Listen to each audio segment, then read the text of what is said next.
José Domingo Cañas. Bueno, la invitación que les hicimos tiene como varios elementos, ¿no? El nombre de este conversatorio es Retrospectiva de la Revuelta Social y Ahora qué. Y invitamos a nuestra mesa a Bernardita Buch de Amnistía Internacional, a Aideo Reuster de la Subsecretaría de Derechos Humanos, Consuelo Contreras, directora del Instituto Nacional de Derechos Humanos. Por fin, ¿cierto? Por fin hemos recuperado el INDH, así que se agradece. Pero también nos interesa decirles que tenemos en el sitio de memoria hoy día 2 exposiciones. Una de ellas se llama Violencia más montaje igual X, que es una exposición que se lanzó el 18 de octubre y bueno, son trabajos, intervenciones, fue una convocatoria que se hizo en Recoleta para generar obras, fotografías y bueno, el lanzamiento hubo poesía, hubo teatro, hubo todo eso, en torno a lo que fue el estallido posterior revuelta. Y hoy día lo que vieron al entrar, ¿cierto?, es una muestra fotográfica de Paulina Lapavi y de Tuco, que son fotógrafos que han ido registrando la revuelta social, el estallido, la revuelta y las movilizaciones también que se están dando ahora. Debo decirles que Paulina Lapavi además es integrante de la Casa de Memoria José Domingo Cañas y ella es parte del equipo de educación de este sitio, entonces en realidad ella está en el equipo de educación y además es fotógrafa, ¿sí? Entonces bueno, también esperamos que puedan ver la muestra, está intensa, para quienes hemos estado monitoreando también, ¿cierto?, el estallido social, igual es fuerte ver la foto, y para quienes participaron también y fueron parte, ¿cierto?, de toda esa movilización, también es fuerte ver aquello. Dicho esto, vamos a partir. Vamos a partir desde la casa. No me presenté, mi nombre es Marta Cisterna, soy parte del directorio de acá de Casa Memoria José Domingo Cañas, pero también coordino la comisión de observadores y observadoras de derechos humanos del sitio. Y la verdad es que se nos ocurrió poner retrospectiva de la revuelta social porque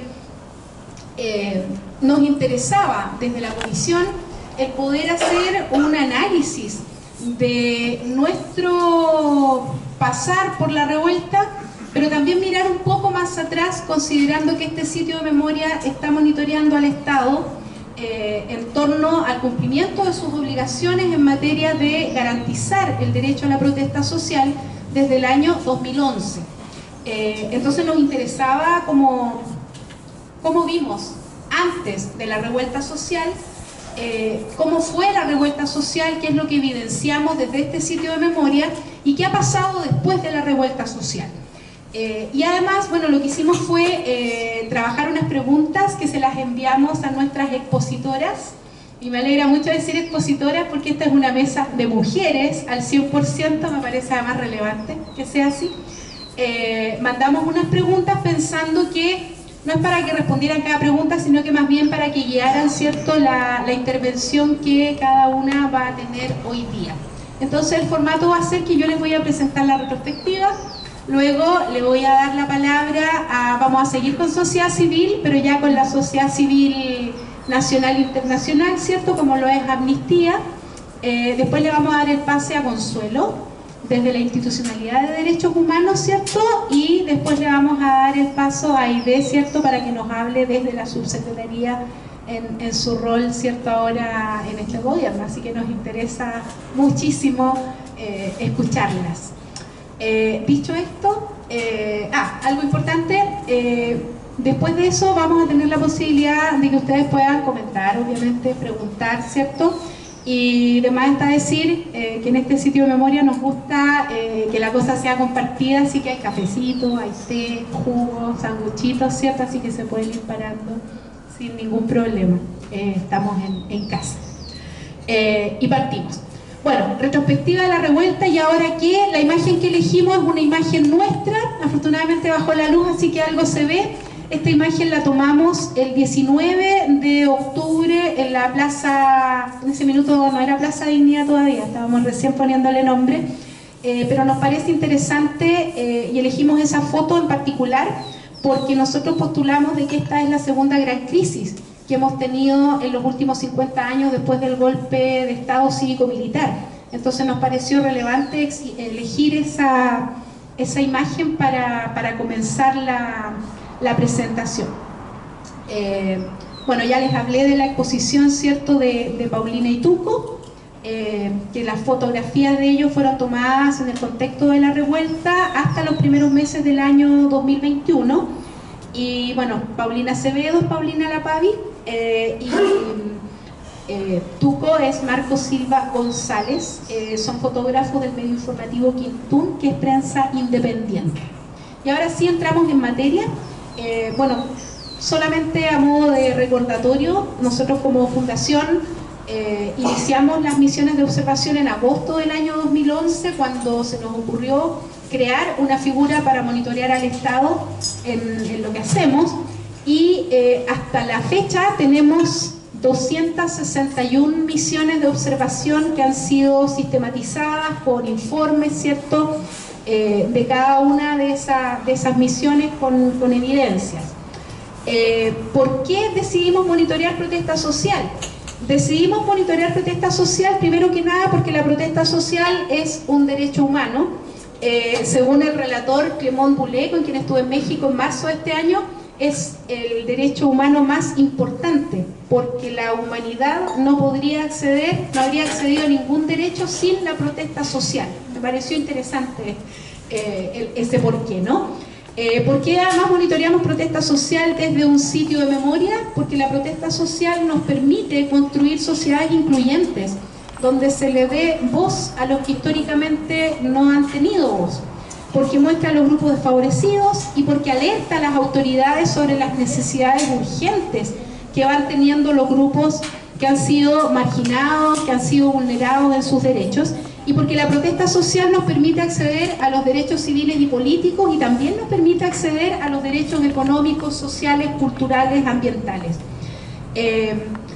Ahora, del 2011 a octubre del 2019, nuestro equipo había monitoreado 203 misiones de observación de manifestaciones y de protestas sociales. Entre ellas, decirles que estuvimos monitoreando el movimiento social de Aysén en el 2012. Estuvimos allá con un equipo y bueno, algo que catastramos del 2011 al 2019 fueron las graves violaciones que se cometieron en Aysén. Estuvimos monitoreando el uso de los paintball, de las escopetas de perdigones, estuvimos con los mutilados por paintball y por perdigones también en esa época.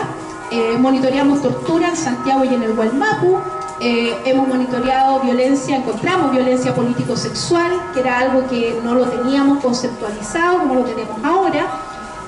También entre esos años, ¿no?, del 2011 al 2019, nos dimos cuenta que el MinSal no se ha hecho cargo de su rol y ha sido una exigencia constante en cuanto a su rol en términos de la salud de las personas que ejercen su legítimo derecho a manifestarse y el uso que hacen las policías, ¿cierto?, de armas que no solamente son tóxicas, sino que son además peligrosas para la vida.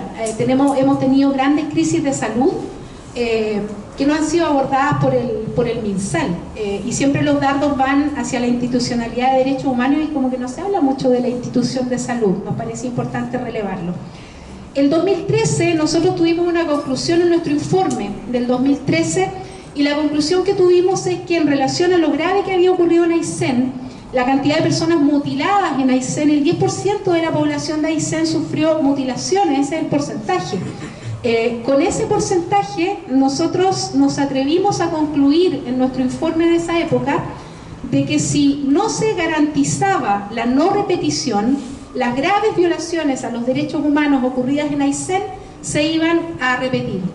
Esto significa que cuando vino el estallido social y todo lo que ocurrió después, lamentablemente a nuestro equipo esto no le sorprendió, porque en 2013 lo habíamos denunciado.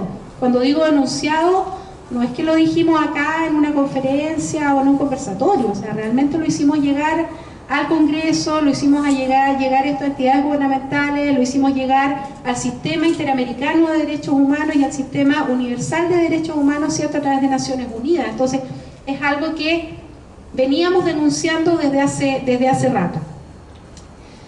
¿Qué hemos observado del 2011 al 2019? Que la represión de la protesta social está amparada y orientada por el Estado chileno. ¿Y por qué decimos esto? Porque lo que vemos es que hay una coordinación por parte del Poder Ejecutivo, y acá establecemos una responsabilidad a los presidentes, presidentas de la República, de nuestra República, porque finalmente son quienes dirigen, controlan, administran a las Fuerzas Armadas de Chile por medio del Ministerio de Defensa y de Carabineros, ¿cierto?, y Policía e Investigaciones a través del Ministerio del Interior y Seguridad Pública. Por lo tanto, aquí hay una responsabilidad. También del Poder Judicial, porque el Poder Judicial, a pesar de las denuncias presentadas, actúa por omisión o por acción cuando entorpece la denuncia, cuando dilata innecesariamente la acción judicial o cuando sus fallos son adversos a la víctima o a los familiares. Acá ejemplificamos con Manuel Gutiérrez, ¿cierto?, porque estamos viendo el periodo anterior. Pero también vemos que el Poder Legislativo tampoco ha demostrado una real disposición a elaborar, proponer y sancionar leyes que estén acordes con el estándar de derechos humanos. Entonces lo que vemos es que este es un tema de Estado, no es un tema solo del gobierno de turno. Siempre los datos van para el gobierno, pero no deben ir solo para allá. Eso es lo que postulamos desde el sitio, ¿no? Y aquí, bueno, algunas conclusiones del periodo que nos interesa compartirles. Lo primero es decir que en la medida que aumenta la conflictividad social, aumentan los grados de represión y violencia ejercida por parte del Estado hacia los sectores vulnerados. La impunidad para los perpetradores de violaciones a los derechos humanos es sistemática y claramente está amparada y orientada por el Estado de Chile. Mientras menor es la víctima que se moviliza, mayor es la represión. Es algo que hemos constatado porque este sitio privilegia el monitoreo a las manifestaciones de estudiantes secundarios. El Estado no da respuesta oportuna, adecuada ni pertinente, y también sostiene promesas indefinidamente en el tiempo que finalmente no dan soluciones reales a las causas de los conflictos. La legitimidad de la fuerza también y la acción represiva por parte del Estado nos ha traído la consecuente criminalización de la protesta social, que es un hecho que venimos viviendo desde hace harto rato. La sistematicidad también en la represión se evidencia en que esta es planificada y es repetitiva en el tiempo. Eso es algo que hemos podido constatar en nuestro monitoreo, ¿no? Las formas de represión además son múltiples y cambiantes. Los menores de edad se encuentran totalmente desprotegidos frente a las violaciones a sus derechos humanos. Alguien nos podría decir, pero existe la Defensoría de la Niñez. Pero objetivamente, cuando la violación a los derechos humanos de los chiquillos se da, no están las defensorías ahí. Hace pocas semanas atrás veíamos cómo Carabineros en calle San Martín arrastraba a los estudiantes, algunos por el pelo, son unas imágenes brutales, ¿cierto? Claro, uno puede decir después llegó, no sé, llegó el INDH, llegó la Defensoría, puede ser, pero nadie estuvo ahí para impedir que esto sucediera. Y nuestros niños, nuestras niñas están siendo torturados desde hace demasiado tiempo. Y finalmente, bueno, hay más conclusiones, pero son las que seleccionamos. La no derogación de la ley de amnistía del 78, junto con la clasificación de los archivos DINA, CNI, Informe Valech, garantiza el hilo de impunidad pasado-presente. Eso es parte de lo que nosotros concluimos del periodo antes del estallido social. Ahora, vamos al estallido. En el estallido social, por la gravedad de la imposición de este estado de emergencia, nosotros decidimos el 19 de octubre salir a monitorear y lo que decidimos fue ir al epicentro de las movilizaciones acá en Santiago. Observamos en total, bueno, observamos desde el 19 de octubre al 31 de enero del 2020. En base a esa observación elaboramos un informe, la imagen que está ahí es la portada del informe que hicimos, y lo que hicimos también para poder trabajar este informe fue, además de sistematizar la información, hicimos una recopilación estadística de la violencia institucional desde la perspectiva de las distintas entidades estatales, como el Instituto Nacional de Derechos Humanos, la Fiscalía, Carabineros y el Ministerio de Salud. Por lo tanto, el informe fue construido en base a nuestras observaciones, más todos estos estudios estadísticos. Ahora, nuestro informe está construido en base a 21 misiones de observación. De esas 21 misiones hicimos fichas de registro, creamos una ficha para sistematizar cada una de las misiones, sistematizamos finalmente 13 misiones y esta sistematización generó 260 fichas de registro. ¿Por qué les cuento esto? Porque nos interesa mostrar que lo que hemos hecho es objetivar la represión. Nos interesa no hablarles desde la guata y desde lo que nos parece, sino que lo que nos interesa es que la evidencia que nosotros aportemos sea irrefutable, porque se ha relativizado mucho el tema de las violaciones a los derechos humanos en Chile, entonces nos interesa que esto sea irrefutable.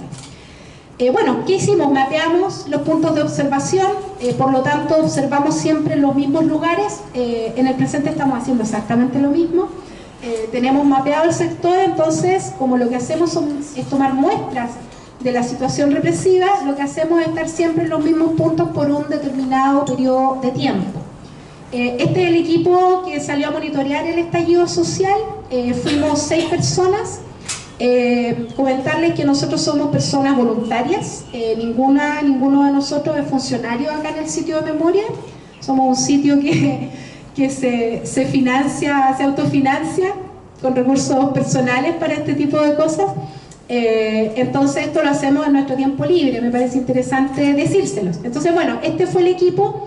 Este equipo se dividió en 2, por lo tanto habíamos 3 y 3. 3 personas abordaban el lado norte de la Alameda, 3 personas abordaban el perímetro del lado sur de la Alameda, y eso fue lo que hicimos durante todos los meses del estallido social.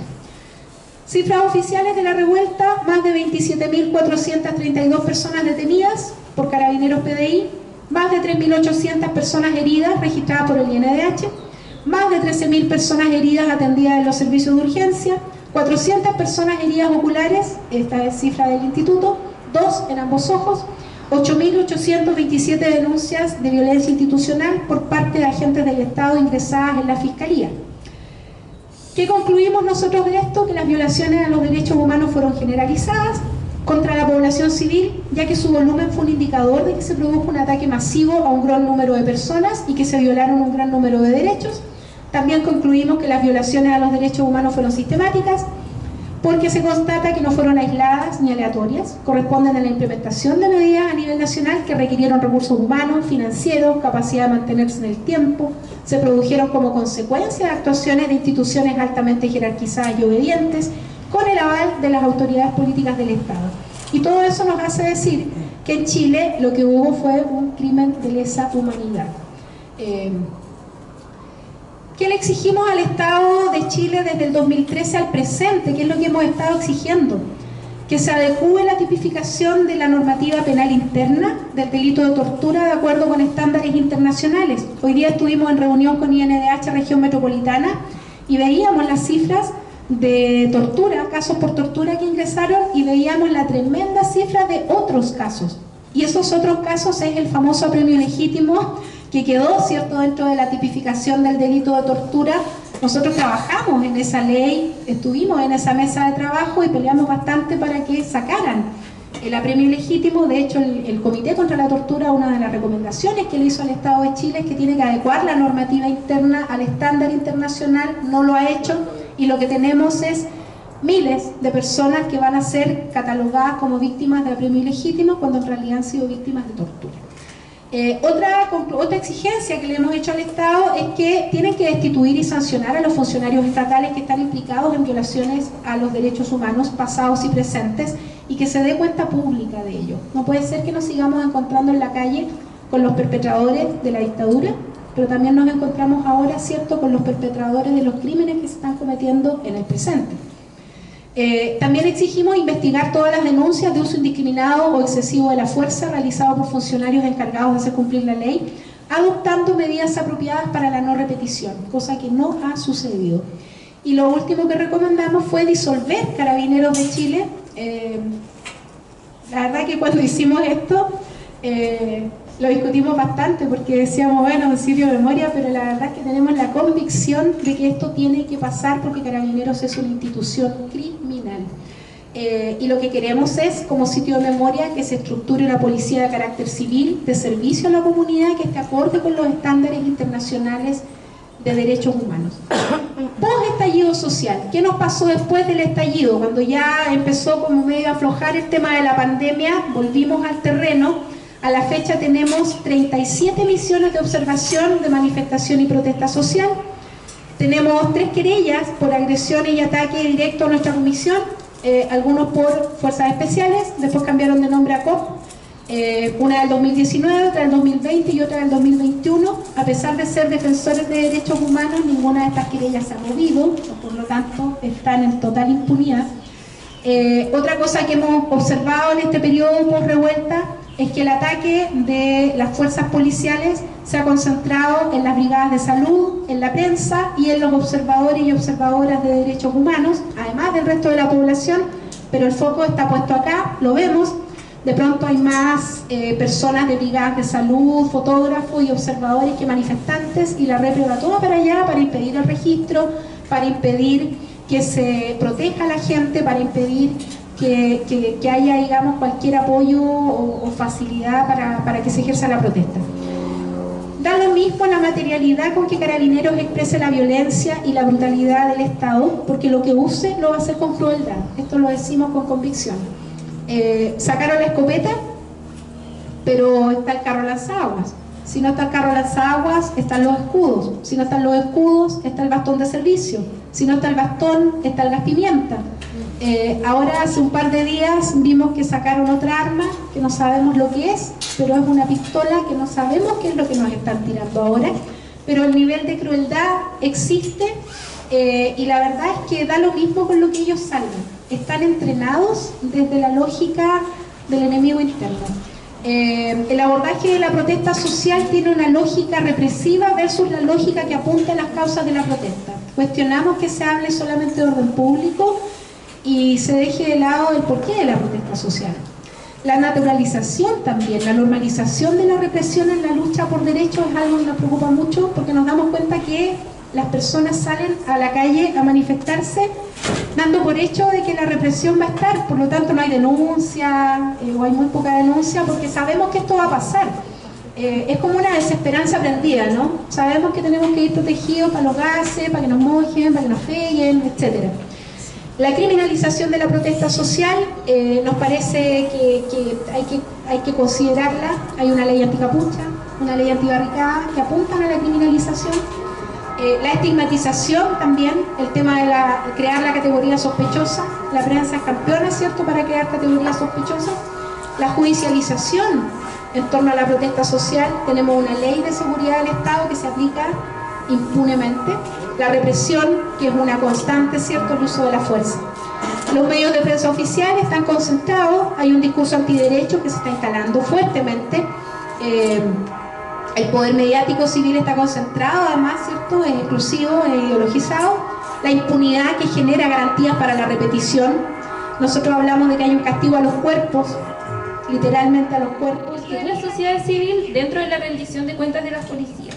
Y nuestra recomendación principal es que los estados logren fortalecer la sociedad civil logre fortalecer su posición dentro de los sistemas de supervisión y rendición de cuentas de la función policial.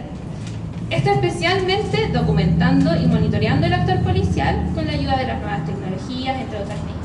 También que desarrollen estrategias de incidencia política y los cambios de narrativa encaminados a transformar la forma en que se conciben las políticas de seguridad y los objetivos de las fuerzas policiales del Estado. Y además, que esto es lo más importante, que contribuyan a levantar y sistematizar la información que permita identificar y analizar patrones generales de abuso policial. Eso con respecto a la primera pregunta sobre cuál es el rol que juega la sociedad civil dentro de la función policial. Y ligándolo con ello, es si existe alguna experiencia validada por algún Estado en donde la sociedad civil supervise la función policial. Y esta pregunta con Rodrigo le dimos muchas vueltas porque no sabíamos muy bien cómo, bueno, ¿existirá? ¿Cómo realmente ha sucedido alguna vez que un Estado haya recibido bien un informe o una imagen que le están diciendo, bueno, aquí hay abuso policial? Y después de un gran análisis, de ver que si realmente existía alguna evidencia o alguna situación para hacer como un estudio comparado con Chile, nos dimos cuenta que, bueno, dentro de este gran informe que se había emitido, que existen ciertas instituciones que, si bien son públicas, reciben fondos estatales, son independientes a la policía y al gobierno de turno, y se ocupan de revisar las prácticas policiales. La lamentable noticia es que en América Latina y en el Caribe solo existe una instancia en particular que cumple este rol de manera independiente. No así, por ejemplo, como en Estados Unidos, en Irlanda, en Reino Unido, donde tenemos varias instancias que cumplen ese rol de monitoreo. Pero el que les traía hoy día como ejemplo, que lo encontré muy interesante, es el INDECO, que es una comisión de investigación independiente en Jamaica. Y algo que es muy importante cuando uno dice como, bueno, los estados valían estas situaciones, cómo se da, es que la mayoría de estas instituciones que se han formado en Australia, como dije, en Reino Unido, en Irlanda, es a raíz de casos de violencia policial brutales, que no solamente han lesionado a la gente, no solamente han causado un dolor, sino que muchas de las situaciones han resultado en la muerte de la persona y pues, sin reparación. Y son los organismos internacionales los que recomiendan dentro de sus informes que se creen instancias de supervisión al actuar policial. Y como es la misma situación de Jamaica, fue Michael Gale, una víctima de una brutal golpiza por parte de las policías en 1999, que a raíz de la Corte Interamericana de Derechos Humanos en su reporte, dentro de las recomendaciones, incluyó la creación de un mecanismo independiente de supervisión policial. Y eso dio raíz a esta comisión. Creo que esa experiencia es muy relevante. Hay ejemplos, hay casos, y es importante tenerlos en consideración al ver cómo lo hacemos aquí en Chile. Tenemos instancias totalmente independientes, pero ¿son validadas por el Estado? Muchas veces no. Y aquí, por ejemplo, está nuestro informe Ojos sobre Chile, como les comentaba. La recepción del informe Ojos sobre Chile bajo el gobierno de Piñera fue nula. No hubo una respuesta como se esperaba.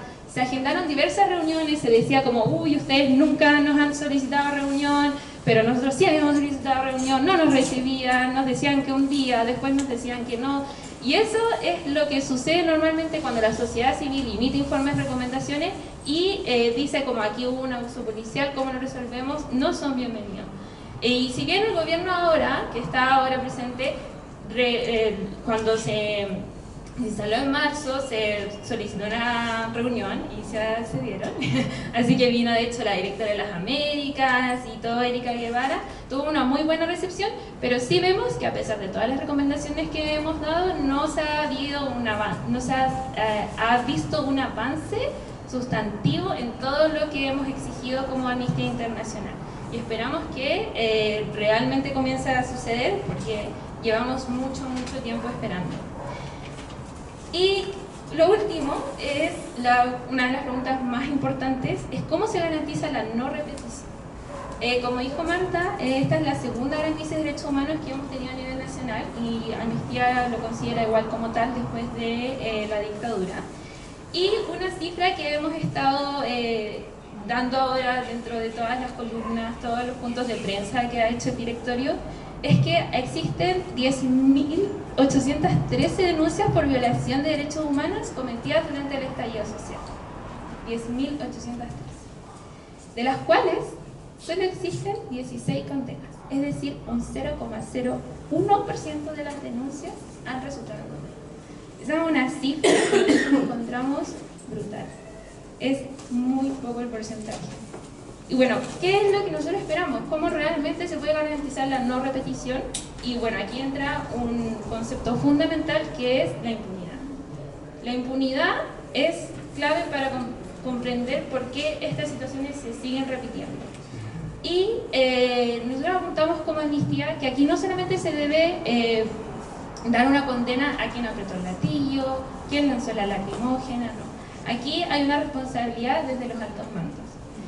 Y Carabineros de Chile es una institución altamente jerarquizada y sabemos cómo funciona. De hecho, en nuestro informe hemos hecho el organigrama, hemos visto quiénes estaban a cargo, quiénes daban las órdenes, y nosotros apuntamos a que la responsabilidad es de los altos mandos, y para garantizar la no repetición debemos apuntar a tal.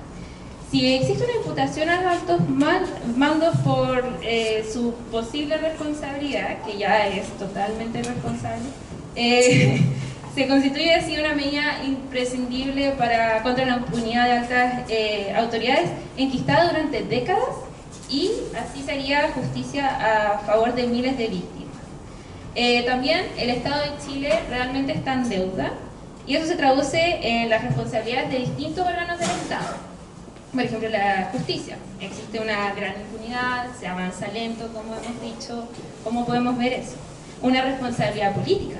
El gobierno anterior y también el gobierno de ahora tiene una responsabilidad de dar soluciones y reparación a las víctimas, junto con el Congreso también. Y para terminar, y lo más importante, es una reforma estructural a Carabineros. Eso es algo que hemos estado diciendo hace mucho tiempo en distintos informes, incluso antes del estallido social. Y si bien hay ciertos informes sobre violencia policial que ha emitido Amnistía y que se han tomado en consideración para hacer distintos ajustes, ciertos detalles, ahora nosotros apuntamos directamente que es una reforma estructural. ¿Y qué implica una reforma estructural? Es una revisión de todas las leyes, normas, decretos, reglamentos que determinen su funcionamiento. Se deben buscar mecanismos efectivos para transparentar la información y rendir cuentas. Y el Estado debe tener herramientas y capacidades para controlar, monitorear y evaluar el trabajo de las policías. Y además deben tener una información en derechos humanos, tal como establecen los diversos instrumentos internacionales.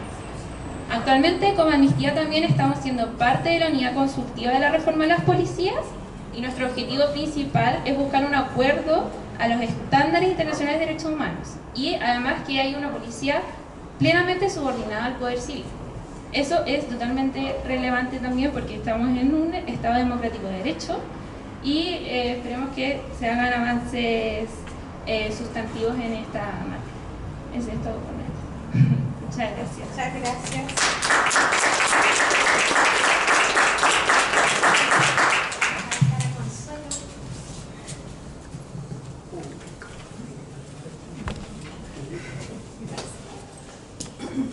Bueno, buenas tardes, quiero agradecer a esta actividad y quisiera saludar también a mis compañeros panelistas. Es un agrado compartir esta mesa con ustedes. Quisiera plantear algunas cuestiones, no me voy a seguir porque soy media no me voy a seguir por las preguntas, pero la verdad es que las preguntas sirvieron para motivar las ideas, ¿ya? Y algunas de las preguntas las voy a tocar a lo mejor desordenadamente, pero las voy a tocar, pero más desordenado. Lo primero que quisiera decir, no pretendo hacer un análisis aquí, pero lo primero que me surge cuando la pregunta ¿y ahora qué? La verdad es que, claro, ahora que después de una tremenda movilización social que Chile despertó, con reivindicaciones justas de situaciones que se arrastraban por décadas, de abuso, de desigualdad, de represión, de pobreza, y un 4 de septiembre terrible donde más del 60% de la población rechaza una constitución que como ninguna otra protegía derechos humanos. Independiente que tenía cosas que a uno puede que no le hayan gustado. A mí la institucionalidad de derechos humanos que aparecía ahí no me gustaba. Igual valía la pena aprobar la constitución aunque tuviera alguna... Pero creo que este 60%, más del 60% de rechazo, hay que escucharlo y hay que mirarlo en caime. Hay un 60% de la población que siente que los derechos humanos están muy lejos de ellas y ellos, que no los sienten propios, que no logran relacionar la realidad que viven con que eso es una vulneración a derechos humanos. Y por lo tanto, en el instituto, una de las primeras cosas que dijimos en esta nueva administración es: hay que acercar los derechos humanos a la gente. Vamos a salir de la academia, ¿no? Normalmente nosotros pedíamos diplomados, magíster, vamos a salir de la academia y ahora hay que llevar los derechos humanos, y ese es un trabajo que queremos hacer con la sociedad civil. Solos no tenemos ni una posibilidad, o solas no tenemos ni una posibilidad. Hay que llevarlos a la junta de vecinos, a los clubes deportivos, a las agrupaciones juveniles, y también hay que lograr que la gente sienta que el Instituto Nacional de Derechos Humanos protege a todos los ciudadanos que viven en este territorio y a todas las ciudadanas que viven en este territorio de cualquier violación a derechos humanos que ocurra.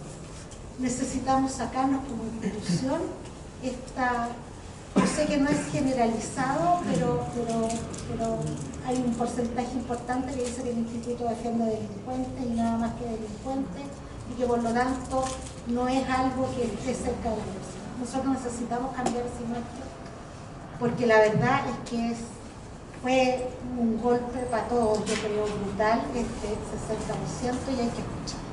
No podemos decir que son ignorados, que la gente no sabe, que se equivocaron. O sea, yo tengo mucho respeto por la opinión popular.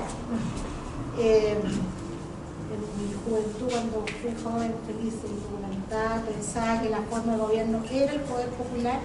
Lo sigo teniendo por ahí en alguna parte de mis casillas en la cabeza, por lo tanto creo, que el pueblo tiene algo que nos dijo algo, y ese algo hay que escucharlo y hay que ponerle atención. Las razones no cambiaron, las situaciones de abuso, de desprotección continúan, y por lo tanto hay que trabajar fuertemente en lo que es derechos económicos, sociales y culturales. Sin lugar a dudas, eso tiene que ser una prioridad tanto para el instituto, para la sociedad civil, para el gobierno, a través de sus distintos dispositivos, ir generando la necesidad y la conciencia de la validez de un estado de bienestar, de un estado social de derecho, de un sistema de protección social que abarque a todas y todos. Eso es una primera reflexión.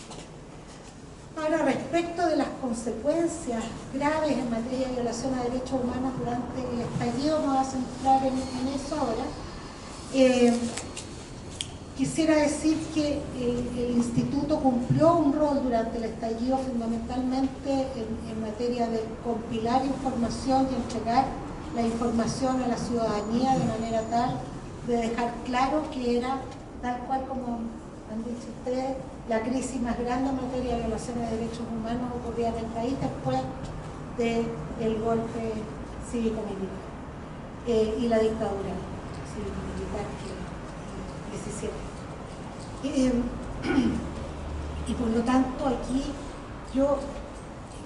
hemos hecho muchas recomendaciones, ¿ya? Pero voy a dividir como en dos áreas. Una que me parece que tiene que ver con las preguntas, que tiene que ver con las policías. El instituto hace 11 años que está sacando los informes de función policial que están básicamente centrados en el uso de la fuerza, ¿ya? de Carabineros. Yo estoy con la idea de cambiar ya ese, porque 11 años haciendo el mismo informe y hay que mirar otra cosa. Ya tenemos clarísimo cómo usa la fuerza de la policía y por lo tanto no necesitamos seguir diagnosticando eso porque ya lo sabemos. Hay que mirar otras cosas, como por ejemplo el resguardo de las marchas pacíficas, el derecho humano a la manifestación pacífica. Por lo tanto, tenemos que mirar cómo se resguarda eso, por ejemplo, lo que ocurrió con la romería del 11 de septiembre. Aquí mi compañera fue testigo directa de las atrocidades que ocurrieron. Pero en materia de la policía, efectivamente, coincidimos en que hay que hacer reformas profundas, reformas yo creo que estructurales, y que hay que cambiar algunos elementos que están fuertemente arraigados en la policía chilena hoy día. Primero, es una policía que tuvo una transformación de una policía que cumplía los roles de seguridad y orden público hasta el 10 de septiembre de 1973. A partir del 11 se transformó en una policía política, y eso sigue con los resabios de ser una policía política, y por eso su actuar no es casual, sigue siendo una policía política. Hay experiencias interesantes para mirar, por ejemplo en Alemania, de cómo se cambia la policía política a una policía especialista o especializada en control del orden público, que es una de las tareas que tiene que realizar, prevención de la comisión de delitos y también represión a la comisión de delitos. Eso también es, aunque no nos guste la palabra represión, pero nosotros sabemos que hay muchas ciudades que están tomadas por el crimen organizado, y ahí Carabineros no sabe qué hacer y tiene un rol que cumplir. Por lo tanto, todo esto, cambiar de la policía política a una policía ciudadana, o puede que tenga otro nombre, yo no soy experto en policía, pero lo otro es que va con eso es desmilitarizar a las policías. Un carabinero de tránsito no tiene por qué estar armado, no tienen por qué usar armamento de guerra las policías. A lo mejor una policía más especializada que se dedique al crimen organizado podría tener un tipo de armamento más robusto, pero no la policía de control del orden público. Esa no tiene que andar con este tipo de... Y tiene que estar absolutamente dependiente del poder civil. El jefe de la policía o la jefa de la policía es él o la ministra del Interior. Y eso tiene que ser así, o él o la ministra de Seguridad Pública, tal vez. Ahí el Ministerio del Interior va a tener que hacer la separación, porque no puede ser el jefe del gabinete y además estar a cargo de las policías. Eso es bien incompatible, en realidad está altamente incompatible. Y también no es malo que quien ejerce el rol de general de director de Carabineros sea un civil con experiencia en seguridad e incorporar mayor personal civil a la estructura de Carabineros. ¿Ya? Toda la estructura que no es de la calle, que hace las tareas propias de control de orden público, control de delincuencia, pueden ser civiles. Yo creo que ahí hay que meter más civiles en la policía. Lo otro que hay que cambiar son estos bolsones de autonomía. Carabineros tiene bolsones de autonomía. O sea, de hecho, el alto mando, el alto mando, ellos mandan una nómina al Ejecutivo, y el Ejecutivo toma la decisión en función de la nómina que ellos mandan. Ellos definen autónomamente el contingente policial, cómo se distribuye a lo largo del país, a lo largo de las distintas zonas. Eso no puede ser. Por lo tanto, hay que terminar con los bolsones de autonomía. Y lo otro es que hay que terminar con la corrupción. Es una institución que ha tenido crisis de corrupción profunda. No vamos a ahondar en los miles de millones de pesos que se han ido a cualquier lado y que han sido claves para... y la especialización. Hoy día Carabineros, yo hace un tiempo atrás estuve en la escuela de especialidades haciendo un taller a los instructores de derechos humanos, y la verdad es que no tienen ningún conocimiento de cómo enfrentarse al crimen organizado. Y nosotros sabemos hoy día que ese es uno de los principales problemas en el país. Hoy día veíamos en las noticias que el tren de Aragua ingresa 200 migrantes diariamente. El instituto tiene la obligación de presentar acción judicial en los casos de trata y tráfico. Nos hemos encontrado con una red de 1.200 mujeres en situación de trata. Es brutal esa cantidad, ¿no? Todas extranjeras, y las policías no saben cómo enfrentarse a eso, ni tienen las herramientas ni la formación. En materia de la capacitación en derechos humanos, evidentemente que eso también es un vacío, y 70% de los carabineros y carabineras de este país no ha recibido ninguna formación en materia de derechos humanos, y el instituto, cada vez que hemos hecho observaciones en materia de formación de las policías, hemos dicho que está bien los instructores, perfecto, en las materias que corresponden a los instructores y que saben los instructores de policía saben las técnicas, las no sé qué, que tienen que ver con investigación, control del delito, no sé qué, no sé cuánto, pero en materia de derechos humanos tienen que ser personal externo a carabineros que formen, y les hemos sugerido reiteradamente que hagan convenios con las universidades que tienen centros de derechos humanos, porque esos son los que tienen que meterse en la malla curricular. A lo mejor no van a poder formar a todos los carabineros, pero ellos tienen que ser los que estén revisando las mallas curriculares. Y la formación no puede ser solo un curso, sino que también tiene que ser un curso con práctica. Así como en la universidad uno iba a las clases de cátedra y después la práctica profesional en terreno, lo mismo tienen que tener carabineros, una práctica para ver cómo han aprendido lo que se les enseñó. Y por otra parte, y esto es lo último que voy a decir en materia de policía, porque me falta otra patita de hablar, es el control externo. Como decía, hay países que tienen estos sistemas de control externo y es necesario, urgente, el control externo a la policía. Sobre todo a estas instituciones que cuentan con estos grandes cantidades de recursos que son para inteligencia, para seguridad, que nadie los controla, estos gastos reservados. Tiene que haber ahí un control del uso de la fuerza, control de los gastos. Tiene que haber organismos especializados, autónomos, que controlen, que no es el Instituto Nacional de Derechos Humanos. Nosotros estamos para otras cosas, no para controlar. El otro tema en materia de las consecuencias del estallido y de la cantidad de víctimas de violación a derechos humanos, efectivamente son más de 10.000 acciones judiciales. La Fiscalía ha cerrado más de 7.000, hay 3.000 y algo pendientes. Nosotros tenemos hasta 3.000 y tantas querellas pendientes. Quiero decir que de estas 3.000 querellas hay un 9,5% formalizados, o sea, hay una cantidad impresionante que no han sido formalizados aún. Y lo otro es que hay un 38% de las causas que tenemos es que aún no se toma el relato de la víctima, ¿ya? Por lo tanto, aquí hay un debe de parte de la Fiscalía. La Fiscalía tiene que ponerse las pilas en materia de resolver judicialmente las graves violaciones a derechos humanos que han ocurrido en el país. Y lo otro es una política integral de reparación. Hasta ahora estamos con el tema de las sanciones de gracia, que es a través de una glosa presupuestaria. Para nosotros eso no es una política de reparación.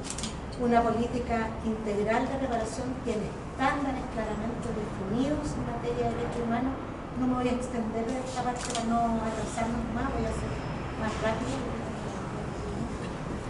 pero lo hemos repetido, nosotros necesitamos que el Estado actúe con debida diligencia. No podemos seguir esperando, ya llevamos 3 años esperando las medidas de reparación, todavía esas medidas de reparación no ocurren, porque las sanciones de gracia no son una medida de reparación. Creemos que Chile tiene, si uno mira para afuera, Chile es uno de los países que tiene la mejor experiencia en materia de política de reparación. Puede ser que no sea la que más nos gusta, pero si uno mira comparativamente, tenemos esa experiencia. Y hay todavía vivos personas que tienen esos conocimientos acumulados. Las comisiones Rettig y Vallet, como comisiones calificadoras, fueron importantísimas. Necesitamos que se forme lo antes posible una comisión calificadora autónoma, plural, creíble, con los buenos hombres y las buenas mujeres de este país, que todo el mundo les crea lo que dice y que nos digan y que empiecen a recibir a las víctimas, que escuchen a las víctimas, que sean la entidad pública que escucha a las víctimas, sabiendo las víctimas que van a recibir una acción del Estado a partir de esa escucha.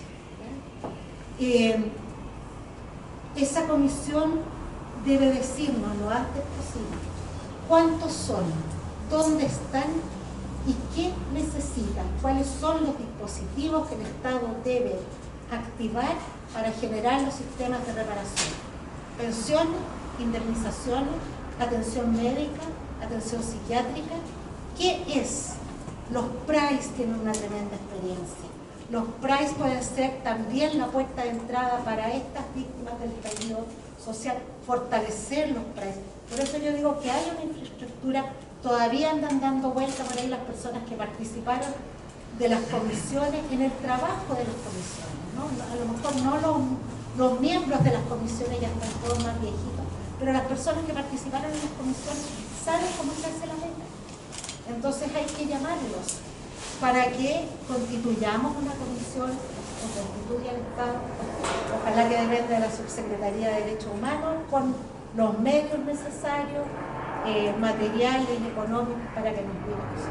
A partir de eso, justicia, sabemos que es un elemento sustantivo, por lo tanto, esperemos que cuando asuma la nueva fiscal o el nuevo fiscal nacional, establezca un sistema ágil para apurar las causas, ver las medidas de reparación, como decía, salud, pensiones y indemnizaciones. Aquí, en el tema de las indemnizaciones, me voy a detener un poquitito y con esto voy a terminar.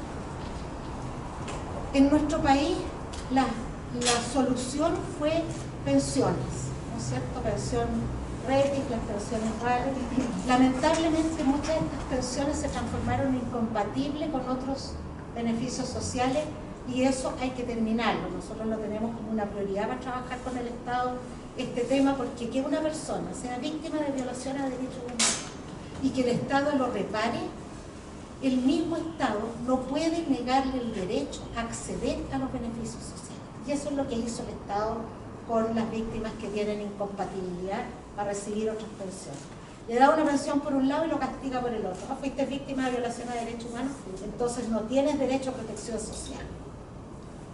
¿De dónde salimos? Por lo tanto, eso es un tema que hay que trabajar. Pilar solidario, pero también las pensiones asistenciales que dan los municipios. Ellos, las personas que tienen derecho a esas pensiones, hay que darles esas pensiones. Pensiones asistenciales, pensiones de vejez, pensiones de invalidez. Uno se encuentra con víctimas de la dictadura que se están muriendo pobres, pasando hambre. Yo en el Maule, cuando fuimos a entregar carpetas Vales, se me acercó un señor y su esposa me decía, estamos pasando hambre. Entonces, eso es porque el Estado le negó su derecho a acceder al bienestar social. Que a otras personas que no fueran víctimas de violación a derechos humanos, sí se las dan. Bueno, eso es, la solución fueron las pensiones, hay que mejorar el sistema de pensiones, pero también en materia de derechos humanos está la indemnización, que es otro estándar y que es una cantidad cuantiosa de dinero que se entrega a los ciudadanos. ¿Cuántos millones? ¿Quiénes han accedido en Chile a estas pensiones? Perdón, lo voy a decir con todo el respeto y el cariño, han sido aquellas víctimas de violación a derechos humanos que pertenecían a la élite. Porque los pobres no pueden acceder a esas pensiones, porque para acceder a esas pensiones hay que llegar hasta la Corte Interamericana de Derechos Humanos. Y para eso se requiere tiempo y se requiere plata. Por lo tanto, los pobres no tienen cosa. Sin embargo, si nosotros no podemos accionar internacionalmente, la sociedad civil sí. Si la sociedad civil acciona internacionalmente con 1000 indemnizaciones y el Estado de Chile tiene que pagar 10.000, 15.000, 20.000 millones de pesos por los daños ocurridos durante el estallido social, al Estado no solo le va a doler al Estado, porque eso hay que publicitarlo, también le tiene que doler a la ciudadanía, que cada uno de nosotros sepa que con el impuesto que nosotros pagamos no está mejorando ni la locomoción, ni las pensiones, sino que estamos pagando el daño que provocaron agentes del Estado que no tienen nada que ver con nosotros. Y eso te permite el control ciudadano sobre el uso del poder, porque yo la próxima vez, si yo me di cuenta que de mis impuestos están, o con la plata que yo tenía y que pagué, ¿no?, adecuadamente para mejorar la educación, para mejorar la salud, para terminar con las colas de esto y lo otro, estoy pagando porque un carabinero se le ocurrió, en vez de disparar para arriba, disparar de frente. La próxima vez que yo vea a un carabinero disparando de frente, le voy a parar el carro seguramente. O nos vamos a juntar en un grupo y le vamos a parar el carro porque vamos a estar cansados de pagar los errores que ellos cometen. Esa es la importancia de las indemnizaciones, no solo el beneficio para la víctima, que obviamente se lo merece, sino que la sociedad entera sepa que si el Estado, con recursos de todos los chilenos, violó derechos humanos, el Estado, con recursos de todos los chilenos y chilenas, va a tener que pagar indemnización. Enfocado en los temas relativos a la formación que nosotros hemos intervenido. Imagino que no es complejo suponer que por ahora estamos en una fase profundamente declamativa, alejada, digamos, de lo que comentábamos, la importancia de que uno no solo diga, sino que haga las cosas.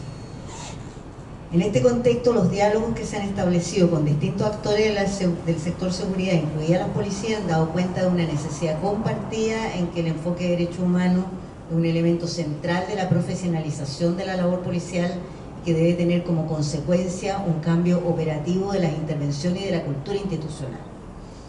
Insisto, este es un tema que hasta ahora es un tema declamativo, lo cual, como sea, no deja de ser interesante, que ya no sea aceptable o que esté dentro de el entendido de las mesas de trabajo, que los derechos humanos tienen una centralidad que es indiscutible, y que agrego a este comentario el hecho de que el derecho a la manifestación pública es un derecho humano.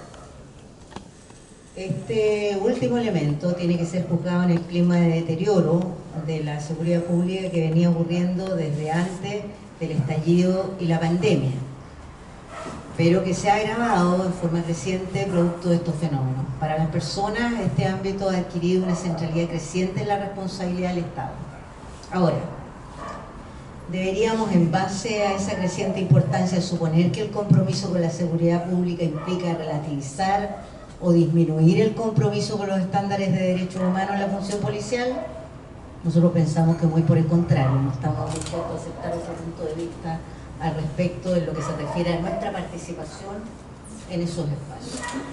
Lo que la ciudadanía requiere es una policía que realice su trabajo con eficacia. Dicho objetivo requiere no solo un respaldo político a su labor, cosa que los políticos de distintos sectores son buenos para reclamarse entre sí, sino que requiere además de contar con legitimidad y respeto social a dicha labor. Ahí hay un espacio por completar gigantesco, que yo creo que todos lo tenemos súper claro, ¿no? Este elemento se configura fundamentalmente cuando los ciudadanos han entrado efectivamente en el derecho humano de las personas. El camino para llegar al objetivo planteado depende de un conjunto de acciones. Por una parte están los tiempos de proceso de la reforma, que son bien extensos. Implica un trabajo profundo, reestructuración y fortalecimiento en el largo plazo. Tenemos adicionalmente la coyuntura del avance en el Congreso de la creación del Ministerio de Seguridad Pública, que será en el mediano plazo parte fundamental del ejercicio de un correcto control civil sobre las instituciones de seguridad que supervisan. Creo importante que en la perspectiva de las garantías de no repetición tengamos una institucionalidad en materia de seguridad que integre la perspectiva de derechos humanos en múltiples niveles. Un control civil que no solo sea jerárquico, sino que involucre a distintas instituciones del Estado, no solo en la perspectiva del sistema penal, sino el de las autoridades locales y asociaciones con instituciones de trabajo por los derechos humanos. Las autoridades civiles en materia de seguridad que el presidente ha nombrado y han tenido para trabajar en estos 7 meses, estoy refiriéndome tanto a las autoridades nacionales a nivel ministerial como a las delegaciones locales, hacen constantemente el seguimiento de los planes que se preparan para las contingencias donde el orden público debe resguardarse. Esas autoridades han sido claras en establecer que la manifestación pública es un derecho fundamental y que debe ser respetada en conjunto con la protección de la seguridad de todas las personas. Es un proceso en desarrollo, no cabe duda que se ha abordado o se ha innovado en abordajes de intervención en medio de tiempos extremadamente complejos. Los ejemplos de quema de buses que se han sucedido en algunos establecimientos educacionales o los niveles de violencia nunca antes vistos en las marchas, por ejemplo, en la romería del cementerio del 11 de septiembre, dan cuenta de que ambos enfoques deben ser una prioridad. Pero por sobre todas las cosas, lo que necesitamos es un cambio en la cultura institucional que se tiene tanto en Carabineros como en la PDI. Como toda institución uniformada, una que ve los derechos de las personas, tanto en la manifestación pública como en la interacción que tenga con los agentes estatales, como la centralidad de su labor. Será una labor probablemente ardua y de mucho trabajo, pero que no debe abandonarse bajo ningún pretexto. Desde la Subsecretaría de Derechos Humanos ejerceremos el rol que nos corresponde en señalar y seguir estos trabajos para garantizar que la perspectiva de derechos humanos sea un compromiso no solo declarativo, sino que real. Muchas gracias. Hasta aquí el texto. En lo que se refiere a temas planteados por mi antecesora, debe existir una mesa de verdad y de educación y de reparación a la mayor brevedad. De hecho, eso está en pleno proceso, ¿ya? Comenzamos recorriendo hace 3 meses el país de Arica a Punta Arenas. Empezamos por los extremos y ahora estamos llegando a Biobío, Ñuble, en fin, La Serena. Luego seguimos a Santiago, Santiago, Rancagua, Valparaíso. Deberíamos concluir ese proceso que consiste en escuchar a las víctimas y sus familiares ahora, pronto, a fin de diciembre, como muy tarde. Luego eso implica la elaboración de un informe que deriva en la elaboración, por su vez, de un mandato presidencial respecto a la creación de una comisión que haga una comisión de verdad, que comience a establecer las condiciones para la calificación y, por supuesto, para la reparación. La única diferencia respecto de los procesos que anteriormente hemos vivido en el país, digo particularmente los referidos a la dictadura, Rete y Givalich, dice relación con que lo que experimentamos con anterioridad es que eran expertos del Olimpo de los expertos, quienes definían qué es lo que necesitábamos, quienes éramos calificados y cuáles eran las razones por las que podíamos ser calificados. Hoy por hoy, esos expertos son las personas afectadas directamente. Las personas que van contando, en cada región nos vamos encontrando. Una de las grandes novedades de Valdivia, donde estaba la semana pasada en la mesa de reparación, es que, por ejemplo, ahí había un porcentaje muy alto de las personas que participaron que fueron severamente agraviadas y que tenían más de 60 años. Es una cosa que no habíamos encontrado en otras ciudades, donde preferentemente los agraviados eran personas que tenían entre 15 y 25 años. Acá en Valdivia encontramos una cantidad importante de viejos expresos políticos, viejos que estaban en la calle y que definitivamente fueron atacados de una manera brutal. Además con consecuencias en sus vidas y en su salud tremendas.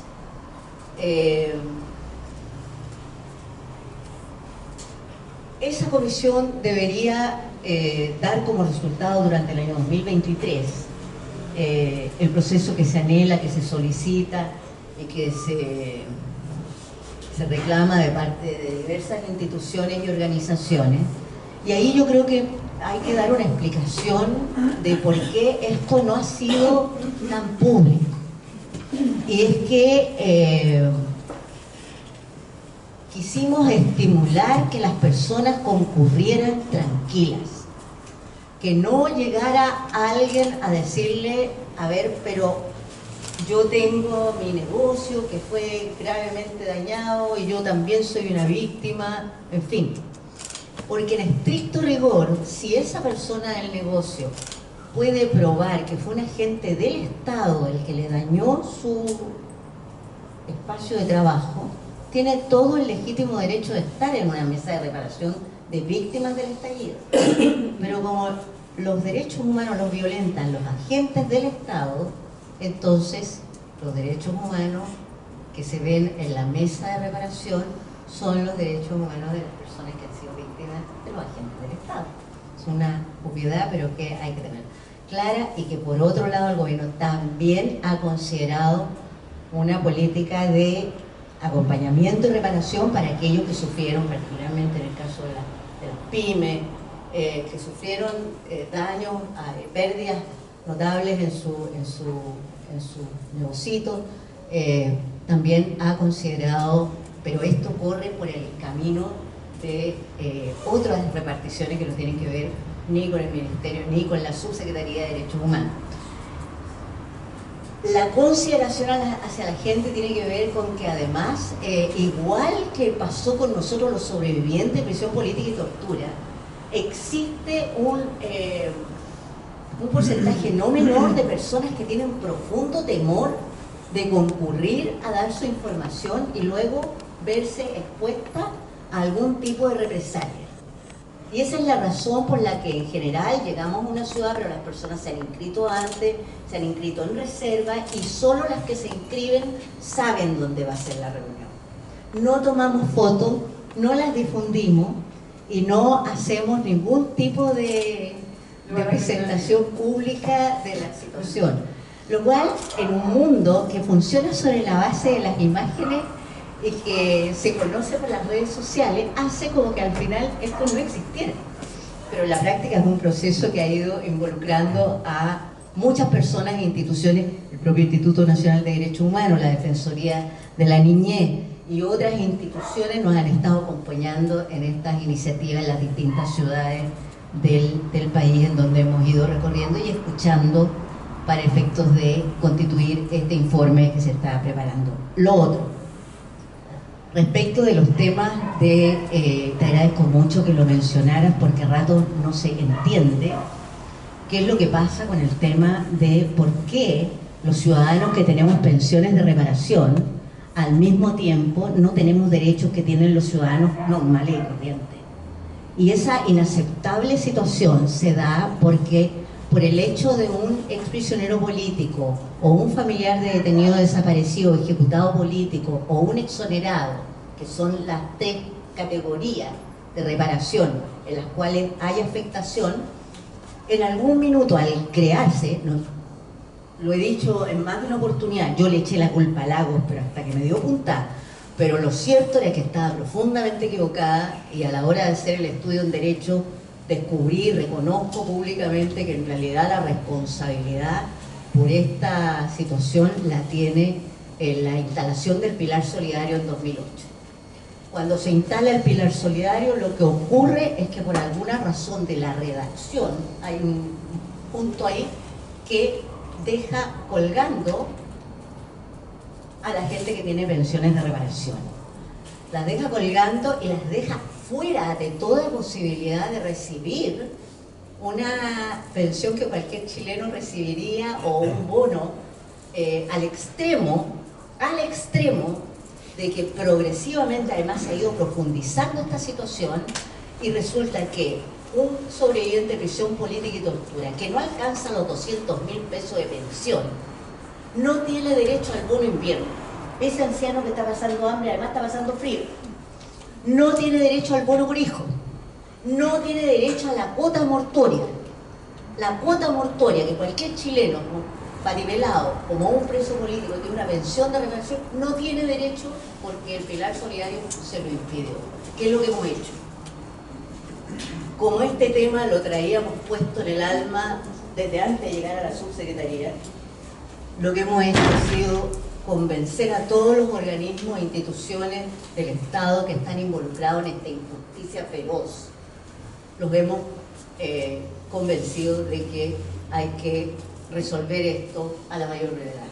Y por lo tanto está incorporado dentro de la reforma previsional el producir esta modificación de manera de que se revierta la situación y se pueda entonces incrementar la pensión garantizada universal. Está en el orden de los 200.000 pesos que vendrían a además incrementar las 200 lucas que los pobres viejos están recibiendo y además recuperar esos derechos tan básicos de cualquier ciudadano, que es tener derecho a morirse, poder pagar un cajón, tener que sea una posibilidad de salir en paz y no como tenemos que hasta ahora estar, que cada semana hay que estar financiando el entierro de alguno de esos compañeros, ¿no?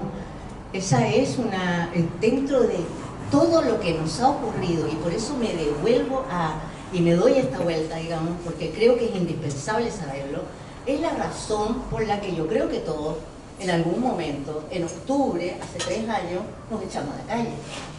Porque la instalación de un modelo profundamente desigual es el que hace que al final el hartazgo saque a la calle a una cantidad enorme de gente. ¿A qué? A ejercer su derecho a la manifestación, su derecho a decir esto está mal y mi derecho es decir que yo quiero que esto cambie. Y eso es exactamente lo que ha sucedido. Ahora, ¿qué es lo que sienten las personas? Porque las personas a estas alturas, genuinamente, como resultado de lo que ha sido la instalación de este modelo y de todas las cosas que han ocurrido a lo largo de todos estos años, genuinamente las personas ven que el Estado es exactamente el mismo antes que hasta ahora. Exactamente el mismo. Y tienen razones, porque lo que ven es como la continuidad de todo. Y entonces, para ellos, por ejemplo, cuando son con las mesas de reparación, ellos no ven que es un gobierno que ya 6 meses, un gobierno que ya 7 meses. No, ellos ven 3 años en que el Estado no ha estado a la altura de nada. 3 años en que nadie les ha... Que si han tenido salud es porque se la han conseguido ellos. Que si han tenido algún tipo de pensión es porque la gestionó alguien más que no fue el Estado. El Estado a algunos le ha pagado. Ahí tenemos un tremendo lío porque... Pero que tampoco son pensiones de reparación. Son pensiones que tienen esas pensiones de gracia tienen una tipificación como de inhabilidad laboral. Entonces, al final de cuentas, eso no es lo que corresponde. Bueno, claro, al señor Piñera se le ocurrió resolver la cosa así, lo metió usted en el lío y ustedes ahora están tratando de salir de esa situación, digamos. Pero esas pensiones de gracia son pensiones que un número muy limitado de personas ha... Y yo diría que el escándalo de verdad es porque ya, ok, es cierto, nosotros como generación hemos esperado medio siglo para alcanzar algún grado de justicia. La vergüenza, el oprobio que representa que la gente de Lonquén, que la gente de Paine, 49 años más tarde, que la gente de la caravana de la muerte, esté recién conociendo un fallo como corresponde, cuando ya todos los culpables están en otro lado, y cuando las propias madres, abuelas, tías, padres que iniciaron estas luchas, están todos muertos, y ahora lo que quedan son hijos y nietos y sobrinos. De verdad, ¿cómo le pedimos? ¿Con qué cara le pedimos a la gente que crea? Yo de verdad no me siento como ahora autoridad, hace nada, pero ahora autoridad. Yo no me siento con el derecho de pedirle a nadie que de primera, ni de segunda, ni de tercera me crea fiel. Lo que tiene que hacer esa persona y lo que yo tengo que hacer es que yo le tengo que demostrar con hechos que efectivamente las cosas comienzan a cambiar. De lo contrario, si yo le vendo florecitas como nos han vendido a nosotros durante mucho tiempo, no pasa gran cosa. Entonces, me perdonen que me extienda, por favor, pero La Subsecretaría de Derechos Humanos es un lugar pequeño, es como un barquito manicero con una misión de buque tanque. El presidente me puso como misión hacerme cargo de la deuda histórica del Estado de Chile en materia de derechos humanos y también empezar por hacerme cargo de la deuda en materia de estallido social. O sea, no sé en cuánto tiempo podríamos cumplir con ese mandato, pero los esfuerzos los estamos haciendo y estamos poniendo todas las energías en lograr avanzar sustancialmente en ello. Sin embargo, y esto lo decía el otro día en la Villa Grimaldi, ¿ah? Sin embargo, para nosotros que de repente ponemos más atención en el problema, en la diferencia que tengo con cada uno de nosotros, en fin, no somos capaces de darnos cuenta que pasan cosas como que esos dos programas, el Programa Nacional de Búsqueda, el Plan Nacional de Búsqueda y el Programa de Reparación para las Víctimas del Estallido Social, hace una semana en la Cámara de Diputados, en la Comisión de Presupuesto, la Comisión Mixta de Presupuesto, por iniciativa del Republicano, del UDI, de la Renovación Nacional, quedó reducida a 1.000 pesos. Ese es el fondo que tenemos para ahora, desde la Subsecretaría de Derechos Humanos, realizar la tarea que se nos ha encomendado. Entonces, no perder de vista que la derecha hace su juego. La derecha está activa, está organizada, está dispuesta a crear todas las dificultades que nos pueda crear. Entonces, de acuerdo, hacemos todos los esfuerzos del mundo, pero de verdad yo no quiero dejar no me quiero hacer la loca con las cosas que estamos viviendo, pero quiero que nos quede claro que en realidad o actuamos en forma unitaria o actuamos teniendo claro que hay una deuda monumental. Hay más de 1.200 chilenos que todavía no encontramos. 355 de ellos nunca en la vida han tenido a alguien que presente una querella por ellos. Las estamos presentando ahora cada vez. Hay cantidad de causas que no han avanzado. Tú misma dices 0,01% de esta vuelta, pero resulta que de la vuelta anterior hay miles de personas que se han muerto esperando que algún día un tribunal les responda. Entonces, el nivel de deuda que tenemos, más allá de que seamos ejemplares respecto a los demás, que saben que en barra tienen, ¿ah? Pero más allá de cualquier cosa, la verdad es que tenemos una situación que es compleja, que requiere de la participación activa de las organizaciones, de los sitios de memoria, de las personas comprometidas con los derechos humanos, de manera tal de que podamos juntos impulsar iniciativas que permitan efectivamente avanzar en garantías de no repetición, que efectivamente permitan avanzar en materia de verdad y justicia, y que podamos efectivamente dar vuelta a la manivela de la historia y poder encontrarnos en una situación muy distinta de la que hemos estado durante un tiempo que ya es demasiado tiempo, demasiado largo. Estamos a semanas, a meses de entrar en la cincuentena, en la conmemoración de probablemente el momento más duro de la historia que hemos tenido y que hemos sobrevivido los que estamos aquí, y creo que bien nos merecemos tener claro que la fraternidad no solo es una palabra, la fraternidad se ejerce, y se ejerce con disciplina, con voluntad y sobre todo con la convicción de que tenemos que cambiar las cosas, y todo lo que podamos hacer para cambiarlas lo tenemos que seguir haciendo. No se acabaron las demandas porque vino el 4 de septiembre, no se acabó todo lo que está pendiente por hacer, y el mensaje del presidente Allende tampoco ha terminado de ser importante para todos nosotros. Y por lo tanto, yo, autoridad o no autoridad, he sido muchos más años de mi vida otra cosa que autoridad. Invito, convoco, abrazo, convido a que le pongamos el hombro a esta historia, porque de verdad, si no, vamos a simplemente seguir aportando personas heridas, personas dañadas, vamos a seguir viviendo en el dolor y no vamos a abrir ese camino del derecho que hemos reivindicado, de la dignidad y el derecho a vivir en paz.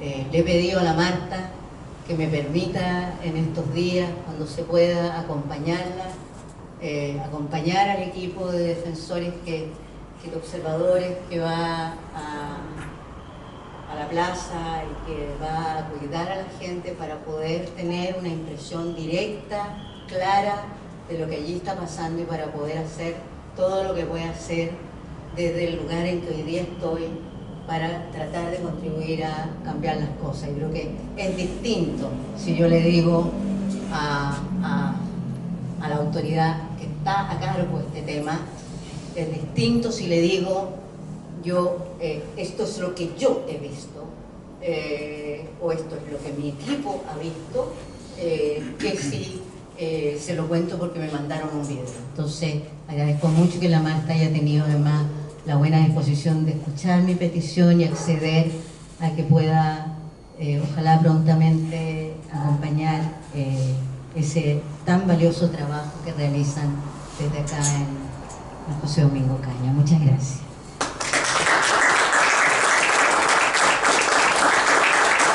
Compañeras, ¿cierto?, que están acá, y darles la palabra. Preguntas, comentarios, el micrófono está abierto, nos vemos unos minutitos. ¿Sí? Yo quiero hacer una pregunta. ¿Me escucha desde acá o necesita el micrófono? ¿Sí? ¿Me escucha? Sí. Ya. Yo le quiero hacer una pregunta directamente a la subsecretaria. Me quiero tomar de 3 frases o de 3 palabras que usted utilizó. Primero, usted, sí, hoy día es autoridad. Hoy está como autoridad. Representa al gobierno colombiano. Y a partir de eso, dijo también que no podía pedir que creyéramos, ¿cierto?, de buenas a primeras. Y finalmente dijo otro comentario que me parece muy interesante, que es pedirle a Marta ir y ser presencial en la plaza. Yo soy fotógrafo, independiente, hace hartos años. Nunca había visto niveles de violencia más grandes que los que yo vi desde octubre en adelante en la plaza. Pero no es un tiempo pasado, porque el día martes ocuparon gases que nadie sabe qué son, que todavía tenemos las consecuencias de eso en los ojos, en la piel. Entonces, cuando se conmemoraban o se celebraban 3 años del estallido, copar de nuevo ese sector, copar una estatua que es imaginaria porque no existe, habían 90 pacos alrededor de esa estatua que no existe, tirando gas pimienta. Entonces, yo quiero saber su reflexión sobre eso también, porque si bien es cierto, creo que para muchas respuestas, no solo usted, sino otros representantes del gobierno suelen hablar de estos 7 meses, también son 7 meses donde se pueden dar algunas señales. Y yo siento, y esta es mi opinión personal, que no se ha dado ninguna señal concreta en relación a juzgar realmente la responsabilidad criminal que tuvieron los pacos en las violaciones de derechos humanos y que la siguen teniendo hasta el día. Siguen golpeando a la prensa, siguen golpeando a las brigadas de salud, siguen deteniendo a gente que no está cometiendo ningún ilícito, y peor aún, al lado de donde ellos están reprimiendo a las brigadas, saquean. Yo veo manifestantes, porque se les llama manifestantes, que impiden saqueos, subsecretario. Sin embargo, la prensa, yo vi por aquí, estaba recién alguien de Telesur, que hizo una nota maravillosa sobre lo que pasó el día martes. Y en esa nota dicen que la prensa chilena en ningún momento lo informó así. Todo lo contrario. Yo quiero saber su reflexión sobre eso. Bueno, yo creo que en las palabras que eligió le quedó clarito qué es lo que pienso, ¿no? Yo creo que... ¿Se puedo repetir? Yo creo que no tenemos, mientras no demos muestras concretas de una modificación muy sustantiva y muy evidente y constatable, no nos hemos ganado el derecho de pedirle a la gente que crea en las disposiciones que hasta ahora son de carácter declamativo. Yo entiendo, porque además siendo autoridad ahora me doy cuenta, yo fui una dirigente por muchos años y para mí, créame, la posición de dirigente y la posición de autoridad son 2 cuestiones que a uno lo ponen en una situación muy diferente, pero nunca tan perdida como para no darme cuenta de que yo dirigente, aún con la mejor voluntad del mundo, requeriría demostraciones concretas que me demostraran que lo que me están diciendo es lo que efectivamente va a suceder. Creo que en ese sentido, corriendo el riesgo de que se espanten conmigo, que se enojen y todo lo demás, lo que efectivamente falta profundizar, falta realmente entrar en un cambio sustantivo. ¿Qué es lo que yo he visto hasta ahora? Lo que he señalado. He visto instancias en las cuales se está trabajando a toda máquina para producir los cambios. Cambios que sin duda alguna son cambios que tardan mucho tiempo en materializarse, que a ratos uno tiene incluso temor de que no lleguen nunca a materializarse. En mi caso yo vengo por el lado de mi madre, de 4 generaciones de personas que han sido severamente represaliadas y a rato creo que por más que se han hecho a lo largo de la historia, de la larga vida que ya tengo, creo que a rato las cuestiones se las arregla el sistema para reacomodarse y seguir operando de una manera bastante similar. Estoy hablando con total honestidad, ¿ya? Ahora, respecto de lo que pasa, no me es ajeno lo que pasa porque en general, aunque yo sé que no es conveniente, pero yo lo que he estado haciendo es participar de las actividades o estar presente en las actividades para efecto de comprobar qué es lo que está pasando, ¿ya? De que no me venga nadie a decir cómo son las cosas. Entonces he estado participando. Lo que le pedí a la Martita es, por favor permíteme ir en calidad de observadora, de manera de que yo pueda ver esa otra dimensión, ¿ya? Pero no le voy a vender la pesca si no tengo pesca para vender, ¿ya? Entonces hasta ahí me puedo quedar porque es lo que le puedo responder. Entiendo la súper buena intención que usted tiene de poder poner este punto, lo acompaño en la inquietud y en el cansancio. Sí, porque nadie está asegurando que la próxima semana vuelva a haber traumas oculares. Y créame que consta que hay una persona que me acompaña en estos esfuerzos y consta que yo estoy cada semana en ese intríngulo. Y la otra cosa que me incomoda profundamente es que todas las semanas tengo que encontrarme con personas que hasta ahora no han tenido ni una sola respuesta por parte de las autoridades en sus juicios y que por lo general la respuesta que les han dado los fiscales, y esto me imagino que más de alguien aquí le habrá pasado algo semejante, es que es la policía la que no les entrega las fotos o las grabaciones, etcétera, etcétera. Entonces, alguien se escuda en el otro y lo que aquí ocurre finalmente es que una persona lleva 3 años esperando que alguien siquiera le tome su declaración. ¿Ah? O sea, yo me pasé el 18 en la mañana con una chica que se llama tiene ahora un nombre propio de ella, pero ella es una chica que se llama, ya, mejor no voy a decir cómo se llama, de una chica a la que le metieron una bomba lacrimógena aquí en su cabecita. Tuvo 7 días al borde de la muerte.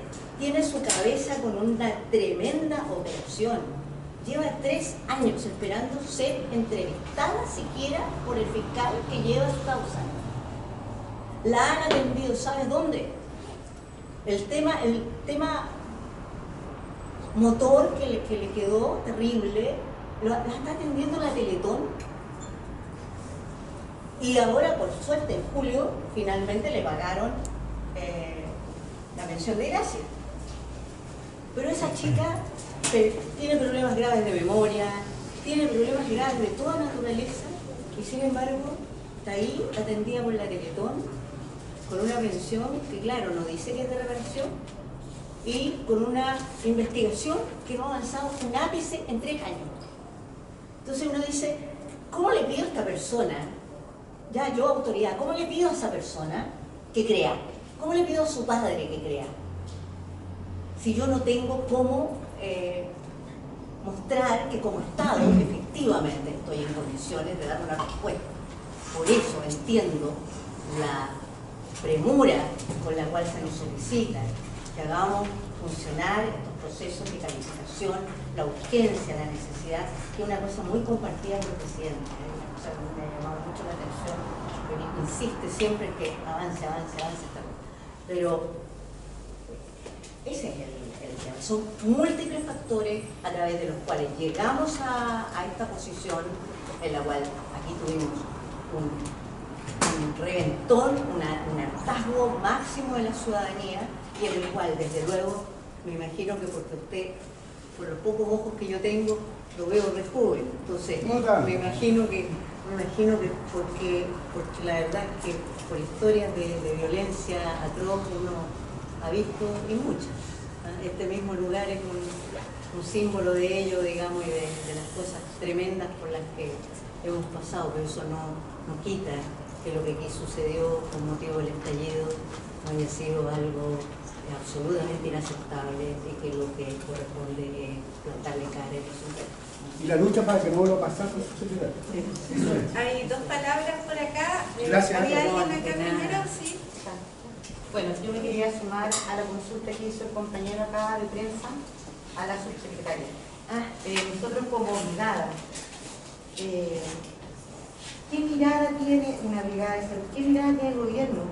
¿O de qué manera el gobierno quiere que nosotros miremos que al año pasado, en el gobierno de Piñera, hayan habido 18.000 policías? Y hoy, un gobierno que conoce el motivo de esta revuelta, que sabe que no tenemos por qué demostrar lo que ha pasado, nosotros tenemos tangiblemente ciegos, mutilados, torturados, muertes. ¿Por qué tenemos que demostrar lo que ha pasado en la revuelta? ¿Por qué un gobierno, o qué mirada tiene usted como subsecretaria de cómo el gobierno está mirando el derecho a la revuelta, cómo sigue aún la revuelta y cómo el gobierno ha criminalizado mucho más la revuelta? Nosotros como brigada de salud en este último tiempo hemos sido muy reprimidas. Hemos tenido directamente, nosotros como brigadistas, daños físicos, daños psicológicos.